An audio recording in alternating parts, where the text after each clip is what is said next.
Yo, panibagong araw na naman. Bagong kaalaman. Kami ang Farm Central. I am Cons Mateo. I am the CEO of the Sea Valley Agri-Farm Corporation. So, yung corporation na ito is consists of the Sea Valley Aqua Farm, the Sea Valley Crayfish Farm, at saka the Sea Valley Goat Farm. So, yun pa lang yung tatlong consist itong corporation na to. Nagsimula tayo sa farming noong 2020. So, may nabili tayong lupa noon, yung idle land, which is ito nga. Wala tayong idea talaga sa farming dati, pero napilitan tayo na manood, mag-aral, tapos mag-isip kung anong pwedeng gawin at pwede pagkakitaan. So, dahil nag-a-advance na yung technology sa atin, so marami tayong napapanood sa mga YouTube, ganyan, tapos sumali rin tayo sa mga trainings ng goat farming, like that, tapos sa traditional farming ng tilapia, tapos saka sa biofloc. Ang nagbigay sa akin ng motivation sa farming is yung father ko, kasi lumaki siya as a farmer. So, yung father ko is a rice farmer. May may kwento nga dyan na hindi makakalimutan ng tatay ko kasi seafarer ako Pagkabakasyon ko, ayaw niya akong nagpapahinga lang. Gusto niya mag-garden ako, ganyan. Tapos sinagot ko siya. Sana agriculture na lang yung kinuha ko. So, alam ko, tumatak yun sa isip ng tatay ko Ngayon which is nga ito, nabili na tong lupa, napaisip talaga ako kung anong magandang gawin. So yun, napunta rin talaga ako sa farming, which is yung ito nga, yung fish farming, ganyan, goat farming, livestock. Tapos, siya na nga yung pumipigil sa akin kung ano-ano yung pinapasok ko. Pinasok ko lahat Tapos, yun nga, kung ano yung nakita kong maganda dito sa place namin na i-market, so yun yung ine-expand ko. So, ang may papayo ko lang sa mga balak sumubok sa farming, is kailangan nyo lang talaga mag-aral muna bago nyo ito pasukin. Huwag kayong magpapadala sa mga video na napapanood nyo. Kailangan nyo rin talagang aralin. Tapos kumuha ng gabay sa mga may experience na. Kasi yun yung pinakamagandang lesson. Galing sa mga may experience o di kaya mga batikan na. Ang may papayo ko lang din sa mga datihan na sa farming is huwag tayong magsawa. Kasi ang ups and down is normal. So, tignan natin yung advancement ng technology ngayon sa innovation. Dapat marunong din tayong mag-adapt. Currently, dito sa farm is nasa expansion stage tayo ng ating goat farming, saka pig farming. Tapos, nakatutok tayo sa research and development ng ating mga crayfish. Tara at samahan nyo ako kasama ang Farm Central. Iba rin yung tinatawag nilang dorper, yun yung malaki yung katawan. So, ito naman yung ongoing pa. So, yan yung parang alpha male ko dito. Yung mga wild pig natin na siyempre domesticated na. Sige boss, punta tayo sa crayfish. Ayun nga, no? Sir, pwedeng makakita ng isa dyan. Kung Sige lang sir, yan. tignan natin. Sige. So, yung size na to is nasa 4 inches na kasi. Okay, bye-bye.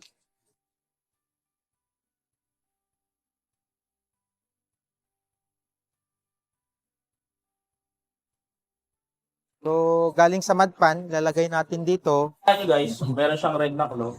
So, ito yung male.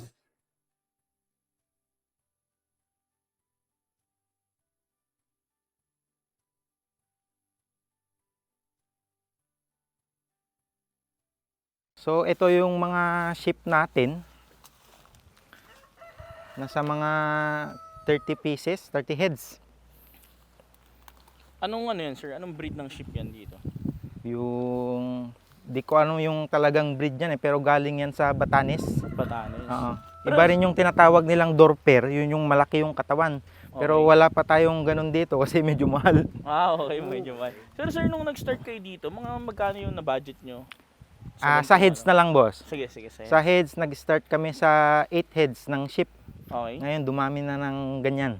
So naturally na talaga sir, from 8, So nag-multiply sila. Hindi namin Own breed mo na dinagdagan to. yung 8. Oo. Yung mga second generation na own breed mo na. So, iniwasan rin natin ang inbreeding. Okay. So, dapat yung males natin is dinidispose natin, no? Yung male. So, ito, most of them are female. Hindi, kukunti lang talaga yung male natin dyan. Tapos okay. yung mga hindi naman natin gagawing breeders ng mga bata, yun, pwede nating i-dispose yun. Kasi, sorry to asap, pero sir, magkano kaya yung mga, kunyari, sa age ng mga, yung maliit na yun? Kung makikita mo yung maliit na yun, mga magkano yung ganyan? Ang starting price kasi ng mga sheep, yung mga 4 months old, ganyan, mga 5,000, ganun. Depende yan sa place kasi. Yun yung market price dito sa aming lugar. Ikaw ba, may tanong ka dyan sa Sir Cons, kung ano ba? Sir Cons, yung sinabi mo kasi na dinidispose mo or binabawasan mo yung mga male.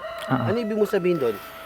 For example, itong 30 heads na to, meron siyang, sabihin natin 10 males. So, itinitira mo lang doon, dalawa? Pwede, depende. Ratio daw, sir. Kung bagay Ratio. Wala ang ratio. Pag-dispose. Pwedeng total lahat. Pwede kung trip mo talagang mag-iwan ng isa na for future, na kailangan mong palitan na talaga yung next na, ay yung naunang male. Unang male. Parang inaano mo na ito yung next generation na So, male. ibig mo sabihin, yung mga kasama nun, kinakatay or ano? Depende sa laki. Kung maliit, siyempre alagaan pa nila yan. Tapos meron din yung pinapalaki natin, tapos i-dispose natin na for food consumption. So ito naman yung ongoing pa ng construction na goat farmhouse natin.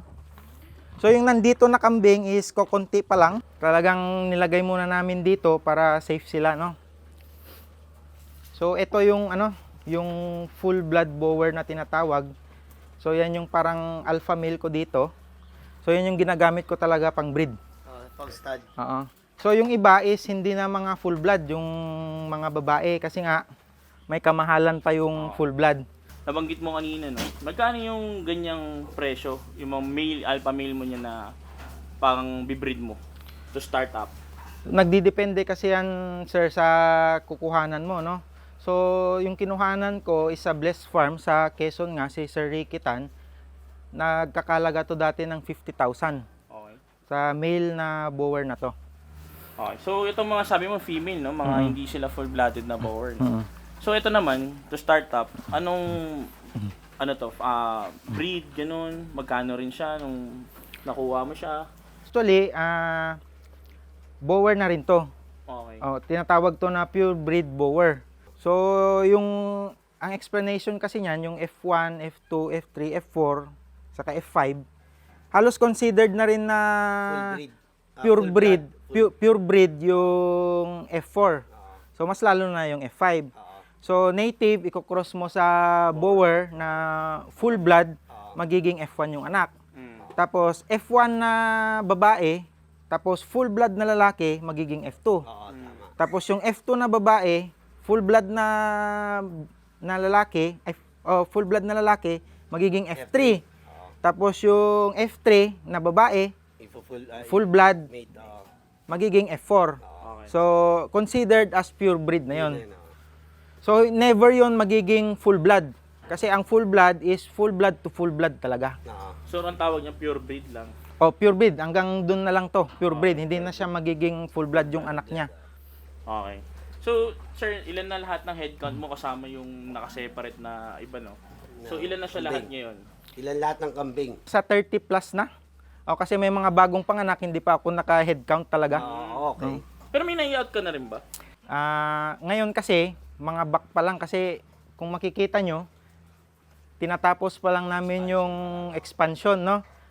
Balak ko pa talaga magdagdag pero puro full blood na. Kasi naging testing goats ko lang ang mga to eh. Nag-start ako sa native, nag F1, F2 hanggang sa mga pure breed. So, kinabisado ko muna. Gaya nga ng sabi ko kanina, wag padalos-dalos, wag kayong papasok sa negosyo na hindi nyo pinag-aralan, no? So, nag-start small talaga ako, no? So, nakita kong maganda, okay to, kaya ng time ko, sige, expand. So, eto ngayon, nasa stage pa lang ng expansion. Tapos yun, ang balak ko talaga is magiging full blood lahat tong mga kambing natin. Okay. Right now, nasa 30 plus heads yung kambing natin. Tapos balak natin i-out soon, tapos papalitan natin ng full blood. Okay. Okay, sir. Thank you naman dami, no? So, sabi mo meron ka ring piggery. Mga... So, pwede bang punta natin ngayon yan? O, tignan natin. So, ito yung mga wild pig natin na siyempre domesticated na. Yung mga ancestors kasi na to is galing pa talaga sa bundok. Nabili namin sa hunters. Okay. So may mga hunters din pala dito sa... O, pero bibihira lang talaga yung nakukuhang buhay. So ito, sir, ilan sila nag-start nung binread nyo? More or less 10. Kung hindi ako nagkakamali dati. Kasi 2021 pa yun eh. 21. Pero marami na rin kayo na-out nito, no? Marami nang na-out. Marami na rin kaming nalitsyon. So yung... Yung kinain natin. Kinain namin kanina, galing pala dito yun. Oh, kamusta yung lasa mo? Ay, grabe. Okay. Sarap. Solid. Magsasharon kami. So, ayun sir, since nag-lechon, so nagbebenta kayo ng lechon na or Luto na. pwedeng luto na lechon O or buhay pa. buhay pa na sila nakukuha dito? As of now, yung nililechon kasi namin, boss, is pangkain pa lang namin. Okay. Di ba kami nagbebenta? Pero, nag-out kami ng pwede nilang lechonin din. Okay. Depende lang talaga sa availability. Okay. Pero ngayon, nasa expansion Stage pa lang. Okay. Maraming nagtatanong ng bultuhan, ganyan, pero hindi namin binibigay kasi nag-expand pa talaga. Kung ano sir, kung mabibigyan mo ng tip yung mga gusto mag-start din ng ganitong business, anong maipapayo mo sa kanila? Sa ganitong pig farm na native? As a whole ko na lang, boss, no? Mm. As a general na lang sa livestock. Okay, So, kung balak nyo pasukin ang livestock farming is, kailangan nyo talaga dyan is time. Time. No? Okay. So talagang pagpa-farm talaga, Oo. time consuming talaga. Aside sa inaral mo, kailangan mo talaga ng time consuming to, sabi mo nga. Tapos, yun nga, commitment. Commitment. Tapos, syempre, dapat mahalin mo yung alaga mo. Passion. Oo. Passion. Mahalin mo rin yung Mahalin mo ginagawa. yung Oo, mahalin mo yung ginagawa mo. Tama. Okay. So Sir, sir, So ako may tanong ako. So ibig mo sabihin lahat ng livestocks mo, lahat ng mga ano mo dito, ikaw lang yung hands-on yung ginagawa mo. Talagang ikaw yung nag-check yung mga pagkain din. Oh yes, Take bale, care, ako mismo talaga yung nagbabakuna, ganyan, kung may kailangan bakunahan. Tapos yung sa kambing kasi, monthly, talagang ako. Pero yung care, medyo hindi ko kaya, marami to eh. So May- sir, no, since na ganun, so nagdaan ka ba sa mga trainings? Sino yung mga nilapitan mo para sa mga trainings na yun? Mentors, sino yung mga... Learnings. May online seminar akong sinalihan dati Mhm. about sa goat farming. Sa pig naman is ano lang, YouTube. YouTube, okay. Oo. So mga experience na mga farmer to sa YouTube na Ah. na-adapt mo yung ano nila. Oo, bale marami akong pinanood talaga kasi titignan mo talaga doon kung saan yung bagay yung setup mo eh. Kasi maraming setup, iba-iba tayo ng setup. So pipiliin mo, tapos yung ibang practice nila pwede mong gayahin. Tapos testingin mo na ng testingin lahat, tapos tignan mo kung saan talaga yung pinakamaganda yung Mag-fit result. sa'yo. Saka yung mag-fit. Pero Oo. sir, may napansin ako dito, ayun, yung anong klaseng baboy yun? Yan Malalaki. din ba yung wild boar? Yun ba yung tinatawag nating wild boar? Oh, yan rin boss, yan rin. Same Okay. lang. So ito yung mga anak nila. Okay. So iniwalay nyo na yung mga adult sa mga bata. Tapos Kasi kawawa din yung mga maliliit minsan. may babies pa, nakahiwalay pa. Oo. Kumbaga nakasort na. Sinosort. Nakahiwalay na. Okay. Ay sir, mga ilang days yan to, Oo. ito, tas yung mga adult. Oo. Ito nasa mga 1 month mahigit na.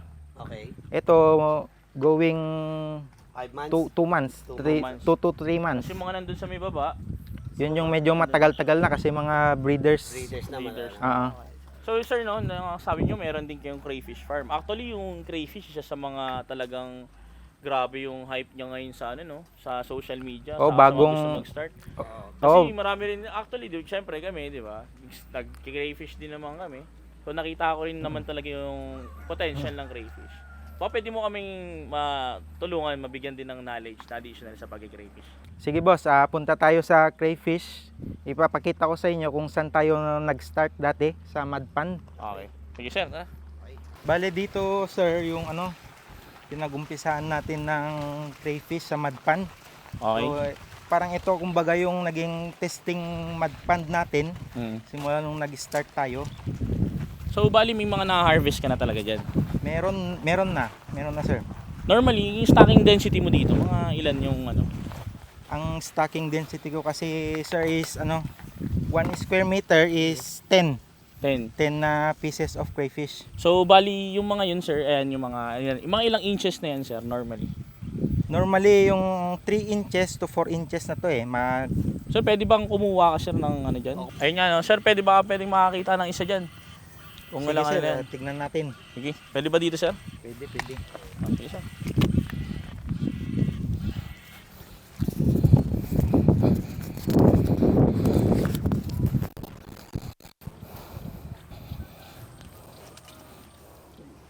Baka mo yung cage pen. Pwede ba mawakan, sir? Sige sir. So, ito pala, no, yung crayfish, no? So binebenta na yan as breeder. Breeder. So Ngayon, magbe-breed yan after 5 months. So yung size na to is nasa 4 inches na kasi. So meaning for 4 months sorry. siya. Lumaba. Oo. So meaning 4 months pa lang siya. So after 1 month may get, ready to breed na siya. Okay. So, no? Sir, thank you, Thank you po sa pag-ano, Pwede ba ibagsak na natin dyan, sir? Tapong ko? Okay, bye-bye. Thank you, sir. Thank you po. Thank you po. So dito naman boss, yung ating nursery, tapos releasing area, and then yung breeding area na rin natin. Okay. So, bali, sir, dito sa breeding area mo, ilan yung stocking density mo dyan sa pagbe-breed? So normally yung na-testing ko talaga is 10 pieces per square meter sa size na 4 inches. Ito yung base sa information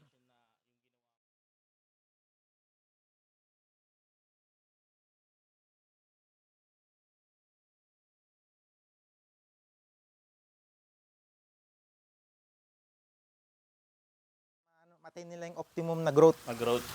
So, dito sa ganitong kalaking pan, gaano kalaki to, sir?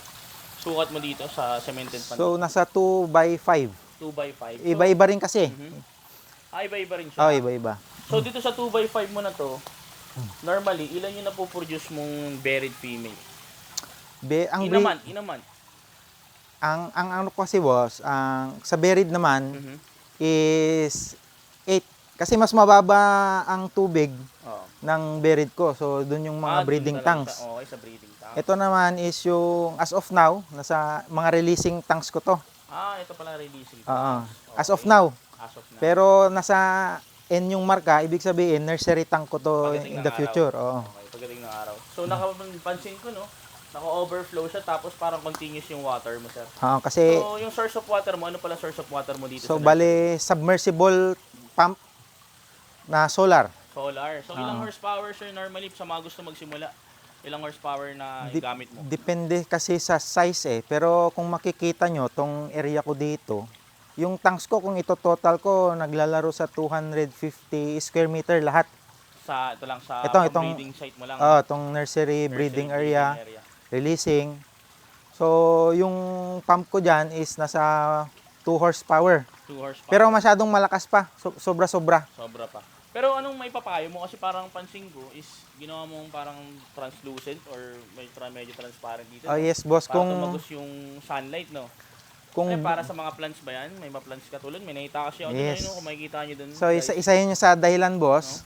So, napansin ko rin kasi, pag growth yung usapan, mas maganda talaga yung naarawan, no? Arawan. So, para hindi masyadong malalim yung gawin nating tubig, Parang ito yung ginagamit sa mga sa mga lettuce. Ganito rin. sa hydroponics. So, mga bare ganun style. makapal to. Makapal nga eh. Makapal nga yung So, ganun. subok ko na rin to. Talagang matibay kahit malakas-lakas yung hangin. Tapos yung design niya is pag ganito talaga para yung hangin is labas-pasok lang. Pasok lang. Para hindi nga umangat. No? Ah. Galing din eh. So, sir, makita ko mga breeder mo dito. Doon boss, ang breeder. Breeder. So, ito yung releasing mo, no? Releasing. So, ito yung mga binibenta mo na breeder. As breeders. Ilang days mo pala sila, sir, nilalagay sa releasing pond bago mo i-deliver? 3 days yung minimum. 3 days minimum. Yun, one week. 3 days to 1 week. Malalaki yung range niya. Pero 3 days talaga pwede na sa akin. Pwede na. Oo. Yung normally mga size dito, mga 3 to 4, no? 4 to 5. Oh, yun yung normally na kinukuha sa akin ng mga resellers ko. Tapos ang identity niya para maging male, ito kung ididikit nyo dito, may kita nyo dyan. Meron siyang, ito yung gender, ano niya, yung tinatawag nila na parang organ. So ito yan, makita nyo, may dalawa dyan. Pag female, sa igatlo niyang hind legs, sa igatlo niyang legs, may dalawang bilog. No? So sir, Cons, mga ilang buwan nyo to bago na palaki, ganito kalaki na 5, almost 6 inches na breeder? Bale, ito kasi boss is nabili ko na dati. Mhm. So, magwa 1 year na kasi to. Bakit 1 year? Ganyan pa lang yung size. So, kasi yung setup, kasi ginawa na natin siyang breeder. Mhm. So, yung size ng pan is napakababaw lang. Tapos, yung stocking density is mas marami. Kasi, wala akong pakialam kahit hindi sila lumaki. Kasi nga, ang purpose nila is for breeding. Okay. So, baka pwede kami makakuha ng female dyan, sir, no? Para mapakita rin namin yung ano yan, ng female. Female. Female. Jawan Redti.